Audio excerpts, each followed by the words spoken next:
T-Rex go crazy. Rollie AB Paddock, I can choose. Rich nigga got a lot of juice. Shout out to my lawyer, that boy smooth. I been saving money like a Jew. The fast lane stuff. Yeah. Like, did people like comment on it or no?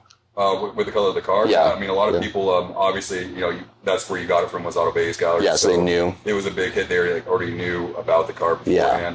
True. Happy to see it, out and about. Yeah, for sure. Do you know like Blake over there and stuff? I don't know Blake yet. I'm He's still meeting a lot of like the main service people. I'm just like, with that, like, he's the GM. I don't think he's the owner, obviously, but he's the GM, and so he's like a good connect for like sales and stuff like that too. And I do like the consignment stuff. With like Durango, I put like consignment on that and then traded in for the McLaren, which is nice. Is that where you got the Durango from also? No, the Durango I actually got from Dodge. I like made an order and stuff. Dodge, for some reason, during the pandemic, they didn't care about markup. So as long as you put in a custom order, like it would be MSRP.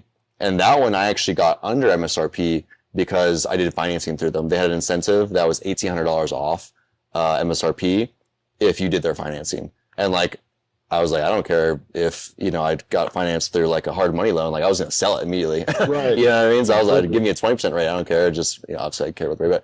But, so that was nice because it gave me even more like, trade-in power and stuff like that. So, I've been looking at the new Escalades. The new Escalades, like apparently they're, the market's tanked on them and stuff like that. I mean, how much did your buddy buy that one for? 160? 167. Yeah, I mean, I saw some a couple days ago for like 80 grand. Yeah. Like new. Insane. New, MSRP new. Yeah, what Pretty you nuts. say the payment was a month on that? 1,900. 1,900 for a Cadillac. That's insane. That's pretty ridiculous. Yeah. Yep. That's Marked pretty them all ridiculous. the way up. Yeah. But even going through the dealership like that for your Durango, that wasn't crazy with the interest rates? No, because I mean, it was just through the dealership. So like, I ended up having a loan through B of A. Oh, okay. But like, it was brokered through the dealership, which I'm sure they make a cut on or they make a bonus. It's probably like a couple grand considering if they're giving you $1,700 off, I'm sure they're making margin on that and stuff. But I think they just pay in a sense, the banks pay them for leads and stuff. Yeah. Yep. Sometimes though, I have heard like the direct banks, like like Dodge has like Chrysler Capital. I think they do have crazy like programs sometimes. Like they'll do like 0% interest rates and stuff like that. It's just not usually like Mercedes, Lambo, like those type of places don't really do it. Definitely not having it. Yeah. I've never even explored like buying cars locally. Directly? Everything. Like everything I do, like I normally Auto Trader or like scan the market all over the place and like try to find the better deals and like do the car backs back and reports. Yeah. And I pursue vehicles that way. I've never gone like locally. Direct. Yeah, so I've never even had to deal with like the dealerships here as far as like the higher end cars go. Yeah. I was like that with my personal cars. Like whenever I'd buy personal, I'd buy like private party, no sales tax.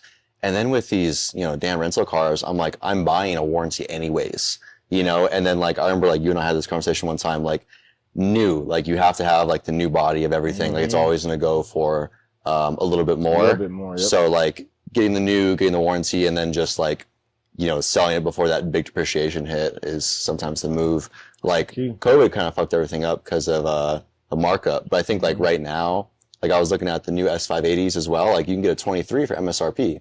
Those cars were like 20, 30K marked up before. So like that might be a good buy. New Escalade might be, well, actually you said you don't do those as well, but some of those like cars I feel like are decent MSRP buys. Yeah. Are the G-Wagons back down to MSRP? Those I don't think ever will be because they like play the whole system where they're like, we want to have low inventory so people buy that shit. Crazy marked up. When we went to go look at one during COVID. I know those like the body styles don't really change too much. Have you noticed like a better turnout from that newer ones versus the older one you had? Oh yeah, absolutely. Everybody wants body style. Huh? Everyone wants the new one for sure. Yeah, no for matter sure. what. The difference between like the G550 and the G63, I don't see as much on that. I don't know if you saw any difference. It's really just like the stitching in the seats and all that. Yeah. Little things like that, and then the bigger motor. It's really not too big of a difference. Right, but like, do you get a lot of people that are like, I only want the G63? No, they just want that new. They just want the G-Wagon style. Yeah, exactly. With the big screen. People don't even know the difference. A lot of them don't. Yeah, that is true. To have the opinion on a spec pick or anything, you can with the other vehicles, like they don't know the difference between a Gallardo and a Huracan. Yeah. All they know is that front end animal. That's it. Yeah. It's very interesting, like the way of like looking at cars with like rentals, because there is a different crowd that is separate from like car people. Mm-hmm. You know, like car people were all like, oh, it's like the carbon fiber spec. We're looking at like down to the specific thing. And then sometimes, you know, in the rental game is just like, get the pretty stuff. That's it. I'll never forget. I had this one, like date. I went out with like remember my old G-Wagon? Yeah. The white And there was like a crowd of people outside, like acting like it was $1 million. And then I'll go somewhere with like the GT3 back when we had that, and everyone's just like, oh, it's like a Porsche, you know, it's a small little Porsche, you know, like, it's like no big deal. And it's like, that's a supercar, but damn near, like, and so pretty crazy. Yeah. That's wild. Yeah. So let me tell you guys about this thing I just came back from. Yeah. Yeah. So Black Escalade, our older Escalade, wasn't even like the newer one. We have the new one too. And we had this guy, he had rented from us multiple times before. That's the craziest thing, is he rented from us multiple times before, and it was like always an SUV. He always had it for like about a week or so, and was always great with communicating, great bringing it back on time and stuff. This time, I'm pretty sure he let us know, it was through Marco, so I don't really know, but pretty sure he let us know he was going to Cali. So like, we saw the car went to Cali, no big deal. I think he was supposed to bring back on like a Tuesday or something like that. You know, Sunday, Monday rolls around. He's still in Cali. We always follow up around like 24, 48 hours outside. We start messaging, calling him, and, you know, don't hear back. And I remember Marco just hits me up and is like, hey, like, this car isn't back yet. And I was just like, what? And, check the tracker, and it's just, you know, flowing around Cali. And so I kind of like started tracking it a little bit. We started like watching it. And the day after, it doesn't come back, we see it stop at a U-Haul like kind of lot. Mm-hmm. And I was just like, all right, yeah, this is like this is the spot. So I turn it off, and then we actually call a U-Haul place, and they were super helpful, and they kind of like ID'd the person, and they were like, I was like, hey, this is what the person looks like, we're a rental car company, we think like the car stole, blah blah blah. And they confirmed it wasn't that guy, but they did confirm, you know, the car is there, blah blah blah. So I was like thinking options, I was thinking of stuff. I was about to go out to the Scottsdale to find some new location there, and I was like, fuck, I want to go out here and just grab this thing. I was like excited. I was like, let's go grab it. There you go. So I booked like a 6 a.m. flight to go out there, and it was kind of a bad time. I ended up going to the club that night too. And so I think I got like 2 hours of sleep. And so I get there like 7, 8 a.m., just immediately pull up to the U-Haul place. And they were kind of sussed out because I didn't really have a unit. I called some guy on the phone yesterday. I'm like, here to pick up this car. And they were like, okay, like go back there. Had the second key, go back there and try starting it. Like, 'cause I turned it back on because we turned it off.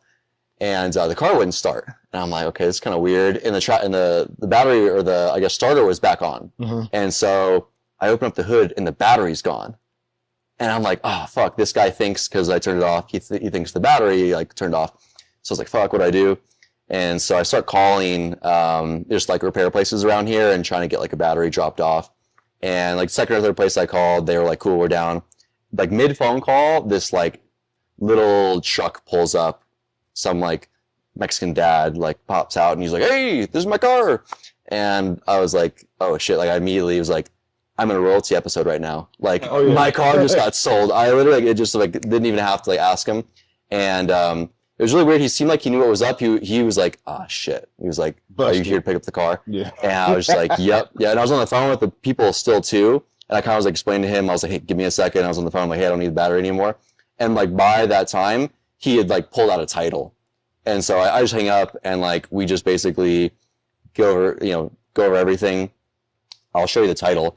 He had this whole title. He basically said he bought this car off OfferUp like 2 or 3 days prior. And, you know, he was going to go to the U-Haul place. I don't know to do what. And, you know, the car turned off. And so he had, you know, gone to get a battery, but he was like, I kind of felt like something was up. But he apparently had paid 18 grand cash for this car. And like, when I told him like, this is my car, it's a rental car. And I showed him I didn't even really show him proof. He was just like, ah, dang it. That sucks.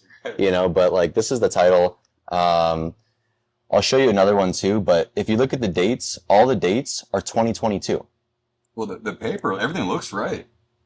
Kind of. This is a scan. This is a scan. So this is not like a title. Yeah. This is like a scan. He did have another one that's a title, but it wasn't like really signed, and it had literally like on a big highlighter 2022. Like it was almost like the old title. So You this get what was I mean? on regular paper. This was on regular paper, and then I have another one here that's the actual one, but like it has literally a highlighter. It's 2022, and then like I don't think this is signed by like the right people. I was like trying to piece it all together, but like I had to look at it for maybe 15 seconds before I was like, this is obviously wrong. Like it was not like I had like really deep dive. The incorrect stuff was like very obvious. And he was super chill. He just was like, I'll put the battery back in the car. Can you like help me out? Maybe like come to the police with me? And I was like, sure. Yeah, sounds good. But like, I have to go back to Vegas. So he was pretty chill. We go to the police, and the police basically said that he was really stupid. They literally were like, they heard the story and like they kind of pieced it together. They looked up the owner. It was the correct people. That ID on that title, fake, didn't pull up. And we looked up the other person, the actual person that rented it from us. And they rented it from us about a week ago. A week before this happened. About like 2 days after he rented it from us, something hit his record basically for the same issues, reselling a car. So like apparently he had done it a bunch of times in a row. But the police basically were like, hey man, like you got scammed. You need to see this guy. There's really nothing we can do. It's a fake person that you bought it from, and good luck. I was like, wow. I was like, they're really like doing it like this? I was surprised. I felt bad. If I would have like bought a car like that and like paid cash, I would have been livid, you know? Right. I probably wouldn't have bought like a bad title like that. But yeah, so he kind of was like, damn man, like let me get your number in case anything pops up. And then I drove off. Yeah, super weird transaction. So he took an 18K L and just stood there. Apparently, yeah. Yeah, it was funny too because he called his wife like in front of me and was like, yeah, it was fake. The people are here to pick it up. Like, I don't know what to do. I couldn't really hear what she was saying, but like I heard him tell that to his wife. So I don't know about that. Kind of weird, right? Myself, man, if I put $18,000 down on a vehicle, yeah, I feel like you have to know ahead of time buying that kind of vehicle for that price. Yeah, that it ain't right to begin with. Yeah, but also to just be okay with it afterwards. I mean, there's a lot of that's a big red flag right there. A lot of red flags for sure. And then the person that rented it from us, and then the person on like the title and the ID on there, two totally different people. And I think like what happened is like I think that car was bought private party, and it looked like maybe like the old owners like maybe had like the old title still, and like we're gonna try to resell. I don't know. It felt like very like set up. You know, like you were saying, like it felt very set up for sure. That's deep. That's a lot of layers. I mean, it was. Tangible, you can make it make sense. Yeah. Yeah. And the guy that rented from you, he just disappeared. Oh yeah, hasn't responded, hasn't done anything. But I mean, did what we could, took deposit. We're gonna file a claim on the insurance. The car was perfect. Like there was really nothing bad. The dude put the battery back in like perfect. Like looked like it wasn't his first time doing that. Right. And that was another thing too. Is like he was very good with doing that. So like all in all, like I just lost a lot of time and a lot of stress. But very weird situation for sure. Right. Oh, and then I sent in the group chat. I hit up one of my cop buddies, and he said that people were doing that like recently. And I know the diplomat people, and I think their Cullinan. I think their Cullinan got sold. Yeah. Out here, they took it to California. I think they took it to Cali and they got sold. I think the same situation happened. I don't know like what they put in the Cali water, but like it's nuts. Well, I feel like these people know what they're doing too, because I just had one of my Lamborghini stolen. Yeah, damn, that was nuts. Yeah, whatever happened with that? They cut the tracker out. Yeah. Took the car and tossed out the window. But I mean, to be able to know where the tracker's at and take it out and rehook those wires, like you have to know ahead of time. Is it ODB? Is that where you have yours? It was, yeah. That one was up, but it was wide cabled off, so it was up in there, hidden and everything. I feel like that's like pretty common. Like that's where most people put the trackers and stuff. Right. Yeah, but so that was through Turo, right? That one was. Have they paid out and stuff? Not yet. It's been about a month now, and I just got sent to. They counted as a total loss at this point. Yeah. It's been long enough, so I'm working with the claims department now on it. They're going to get me a quote on what they're going to pay out for it. So nice. Okay. Fortunately, it does sound like they're going to pay out because that would be a pretty hard L. Yeah. But it's one of those things you're learning as you go. Yeah, for sure. But, I mean, you did all the right things. Yep. Yeah, I mean, we got the guys in. Even the renter, the guy that had rented the car. I mean, it was really good communication the whole time. It was just, crazy how it worked out. Like they got it on camera and everything at the casino that it was taken from. Yeah. Crazy scenario. I wonder if like since the guests didn't steal it, someone stole it from the guests. Like, Does that like hurt? That doesn't really hurt their insurance, right? Because they bought it through Turo. I don't think so, right? I'm not really sure. Yeah, you How know, that works. we can follow up on that. I did actually. The guest did contact me recently and said that Turo was going to try to hit his personal insurance first. Really? Wow. And then if it doesn't work, then they'll pay the deductible and go through the traveler's insurance that Turo provides. Interesting. Which is a good thing to know too. It's like at that point, like, why are you purchasing insurance through Turo? Yeah, it's almost like like going to go after your personal stuff regardless. So it's kind of like a whole snowball of like seeing where this actually goes to. Yeah, interesting. Make sure to like put in like the stuff too, like all your like recent service records, like try to get as much out of it as you can. Right, well, I just did all that upgrades. Yeah, full body kit to the car, right. 2B full system exhaust, and there's you know, I mean, that's the hard part too, is I believe they go off market value. And right now, like, I don't know if you've seen the big dump on Lamborghinis on the market right now, but like market value's gone down. Gone down, yeah. So at this point, like the car is worth about 40 less than I bought it for. And then I've also put like an additional like 20, 30 in upgrades into it. You know, it's gonna be interesting to see how it plays out. Yeah. Here, I'll show you actually what he just sent me some stuff yesterday. So like I had this one claim that it was a rear end accident, and we are going to file for loss of use and a diminished value. Depreciation. Yeah. Too. And so he sent me like this whole like appraisal market thing, like all this stuff. So. Yep. Definitely get all of that. That's perfect. You know, accessory to have with this business too is somebody that can do this kind of things. Because I had an issue with one of my Lamborghinis got rear-ended in a drive-through. Oh, and it was so minimal that it wasn't worth having it on the car fashion. Yeah, just do a cash. I ended up just paying for it cash because the renter wanted to claim it on insurance. Yeah, I didn't want it on my car report, so I ended up just coming out of pocket with it because it wasn't worth for how minimal it was. Yeah, that makes sense. Yeah, which is also what led into the body kit for the car that then later got stolen. You know? Yeah, and so that's kind of a rough. There. Yeah, no. How's it been dealing with customers? Man, like honestly, the clientele I deal with in my so I do primary high end. Everything I have is luxury exotic. So the clientele I get, man, they're great. It seems like I mean, you try to definitely keep a balance between like a professionalism and everything with clients, but man, like I've become friends with almost every person I've rented to the point where, you know, they comment, like, you know, they're commenting on all my posts I've put on social media. They're texting me, you know, like planning months ahead for trips to make sure, you know, I got the car they want available, and constantly checking in to see how things are going. I mean, it's crazy, like just the rapport you build with people at this, you know, I won't say this class, but like this level of people renting these kind of cars are just great humans, you know, like they take really good care of the car. I've had a few instances where the cars come back in pretty rough shape, but man, I'd say about 95% of the time the people are fantastic. You know, still continue to like hold a relationship with them. Yeah, I bet it's definitely like a misconception.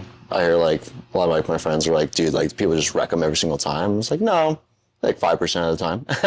Yeah, you know, definitely about 5%. Yeah, so it's still kind of a lot, but I feel like, you know, that's really not that much in the huge grand scheme of things. Yeah. Yeah, so I've never had to deal with anybody like tearing up tires or anything. Like, I mean, obviously people, when you rent out, you know, V10 naturally aspirated cars, they want to get on them a little bit, but I mean, they're doing 30 to like 110, 120 pulls and then driving normal again. Yeah, sure. Which, I mean, you can't knock anybody for doing that. Like, you jump in a high performance car, you want to just see what it has. Yeah, but I mean, yours are also all wheel drive, which is nice. Yeah. You don't have any, you had that Hellcat for a while. Man, you still have it? No, we sold it. The Hellcat. Yeah. So I had these young guys come in. They had just turned 25, so my, you know, Hellcats, Trackhawks or whatever, 25 and older. Okay, cool. We had the insurance and everything. Yeah. So we got them all approved. They only wanted it for one day. So it was like cool. Did all the paperwork, fingerprint, verified insurance, took payment, all the good stuff. They drove off with the car, and they drove off, you know, regular. Come back the next days, 3 people hop out the car, 2 of them ain't got no shirt on. It's wintertime. I'm like, all right, it's about to get weird. Yeah. So they hop out the car, and the 2 people that hopped out the back seat immediately stood by the back tires. As soon as I walked up about by the hood, I could smell the burning rubber. So I started walking around the car, and they're like trying to pretend like they're on their phone. They walking around the tire with me as I'm walking around the car. I'm like, you know, trying to look see what was going on. So the guy comes in, he's like in a hurry, trying to hurry up and rush up out of here. A second red flag. So by the time I got to the back of the car, all I just walked backwards. So when you walk backwards far enough, you can see both the tires. They were dead ass bald. Damn. So by the time I'm finished doing my little paperwork or whatever, I walk back in. He bolts out the door and they hop in another car and they leave.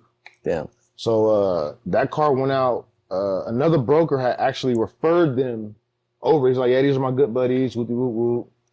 So I hit him up and I sent him the picture. And I'm like, hey, so I'm holding a deposit and they're going to send some more money in because I got to get these tires replaced, get this thing cleaned up and ready to go back out. So he's like, oh man, you know, my bad. Like he's never usually like that. Whoop, whoop, whoop. I'm like, yeah, they kind of knew what they was doing because, you know, once they hopped out the car, they tried to walk around the tires, like, you know, trying not to let me see the tires enough for them to leave.